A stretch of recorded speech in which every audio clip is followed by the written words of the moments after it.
சதவீதத்தில் இந்த மாதிரி கொஷின் கேட்குறாங்க அப்படின்னா இது எப்படி சால்வ் பண்ணலான்னு பார்க்கலாமா? கொஷின் பாருங்கள். சென்ற ஆண்டு ஒரு ஸ்கூட்டரின் விலை 34,000. ஓகேவா? சென்ற ஆண்டு எவ்வளோவா? 34,000. இந்த ஆண்டு இதன் விலை 25% கூடுது. ஓகேவா? கூடுதல் தொகை எவ்வளோ? கூடுற தொகை தான் என்னன்னு கேட்குறாங்க.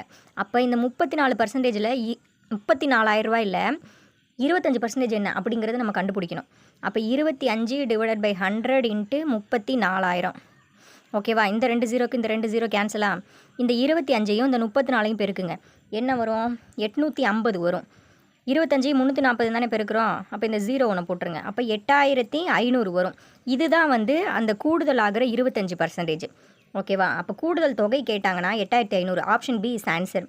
அதே இது அந்த 25% கூடி இப்போ ஸ்கூட்டரோட விலை என்ன அப்படின்னு கேட்குறாங்க அப்படின்னா இந்த 34,000ஐயும் இந்த 8,500ஐயும் கூட்டிடுங்க. மொத்தம் 42,500 வரும். தேங்க்யூ ஃபார் வாட்சிங்.